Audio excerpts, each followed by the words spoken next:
Hello, welcome back to Lalitha's kitchen. ఈరోజు మనం చేసుకునేది వంకాయ పచ్చడి.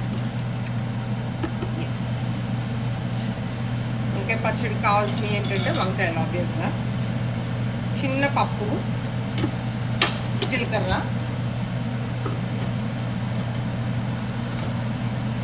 అండ్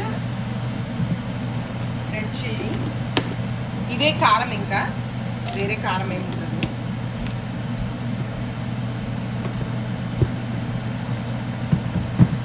ఇలాగే ఏ పచ్చడైనా ఇలాగే చేసుకోవాలి. సో 2 ఎండుమిరపకాయలు, 2 పచ్చిమిరపకాయలు, వెల్లుల్లిపాయ, చిన్న వెల్లుల్లిపాయ. ఏదైనా పచ్చడి చేసుకునేటప్పుడు ఇట్లానే కొద్దిగా పచ్చడి ఇలాగ వేసుకోవాలన్నమాట. కొద్దిగా ఆనియన్స్ ఇప్పుడు మీరు యాక్చువల్గా గ్రైండ్ చేసుకునేటప్పుడు కానీ దంచుకునేటప్పుడు కానీ వేరే వేస్తే ఇంకా బాగుంటుంది.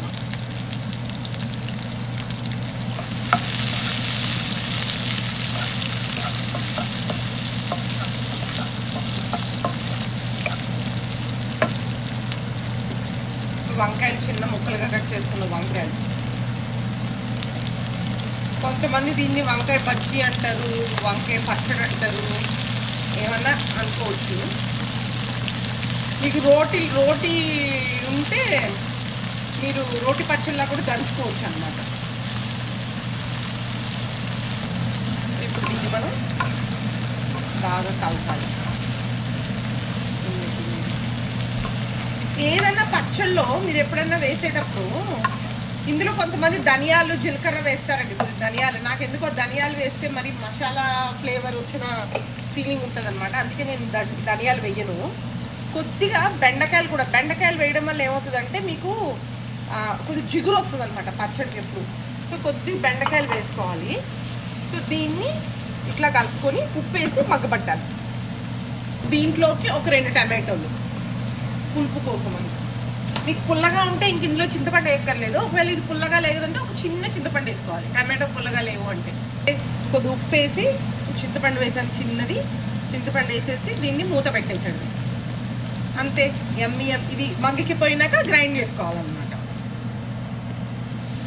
ఇది మూత పెట్టేసి దగ్గరికి మగ్గిపోయినాక మనము దీన్ని కొత్తిమీర వేసుకొని గ్రైండ్ చేసుకోవడమే.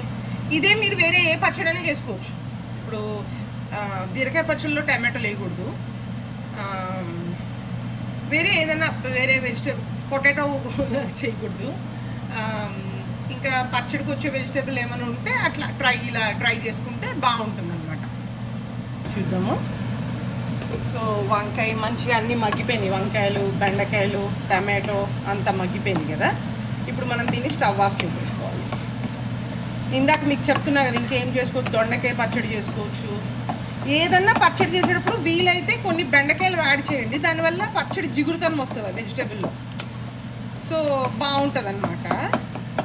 వంకాయ ఇప్పుడు దీంట్లో ఇట్లా పెరుగులో వేసుకోవచ్చు. పెరుగులో అట్లా వేసుకోవాలనుకుంటే ఇవి వేయకండి. జస్ట్ రోటి పచ్చడిలా కచ్చపిచ్చ చేస్తానంటప్పుడే బెండకాయలు వేయండి. సో దీంట్లో ఇప్పుడు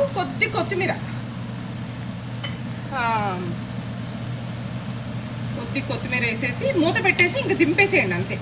కొత్తిమీర వేసిన తర్వాత ఇంకేమీ మగ్గాల్సిన అవసరం లేదు. అంటే ఆ వేడికి అది మగ్గిపోతుంది అనమాట. సో ఈ మాత్రం కొత్తిమీర వేసుకొని స్టవ్ ఆఫ్ చేసేసి ఇంతే. మీరు ఎప్పుడన్నా కొద్దిగా స్పైసీగా పుల్లగా తినాలనుకున్నప్పుడు ఇలా వెజిటేబుల్స్ వెళ్ళిపోయి వేసేసుకుంటే మీకు మంచిగా అది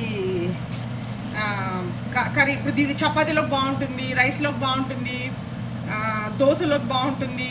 ఎట్లయినా వేసుకోవచ్చు, ఎట్లయినా తినొచ్చు. ఓకే, దీన్ని గ్రైండ్ చేసినాక మళ్ళీ పోపు వేసినప్పుడు చూపిస్తాను. నేను ఇప్పుడు పచ్చడిని ఇట్లా పల్స్గా గ్రైండ్ చేశాను. మరీ మెత్త పేస్ట్ కాదు, అలా అని ఇట్లా కాకుండా. సో ఇప్పుడు ఈ పల్స్కి కొద్దిగా పోపు వేసుకోవాలి.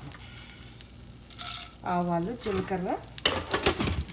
నేను కొద్దిగా ఇందాక పచ్చిమిరపకాయలు, ఎండుమిరపకాయలు బాగానే వేసాను కదా. జస్ట్ ఇప్పుడు నామకే వాస్తే ఒక్కటే వేస్తున్నా. బికాజ్ ఈ పచ్చడికి వేయేటప్పటికి ఏమవుతుందంటే అది గ్రైండ్ అయిపోయి కొద్దిగా కారం పడుతుంది. ఎప్పుడన్నా వేసేటప్పుడు మీరు చూసుకొని వేసుకోండి. కొద్దిగా ఇంగో పోపు వేస్తున్నా. సో దీనికి కరివేపాకు. పోపు ఎప్పుడు వేసుకున్నా కొద్దిగా ఉంటే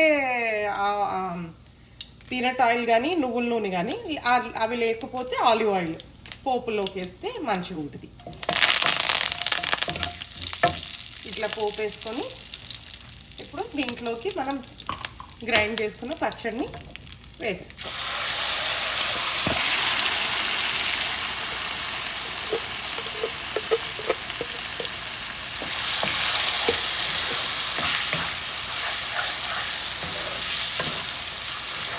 అంతే, యమ్మీ యమ్మీ. ఇప్పుడు దీంట్లోకి ఒకవేళ మీకు తింటా అంటే కాదు, మీ మామూలుగా కొన్ని ఇవి తినేటప్పుడు పచ్చి ఉల్లిపాయలు ఉంటాయి కదా, పచ్చి ఉల్లిపాయలు పైన వేసుకుంటే చాలా బాగుంటుంది తినేటప్పుడు సర్వ్ చేసుకుంటే. ఇప్పుడు మనం గోంగూర పచ్చడి అప్పుడు వేసుకుంటాం కదా, సేమ్ అట్లానే. ఇంతేనండి, యమ్మీ యమ్మీ వంకాయ పచ్చడి ready. Try with your family and enjoy. Thanks for watching.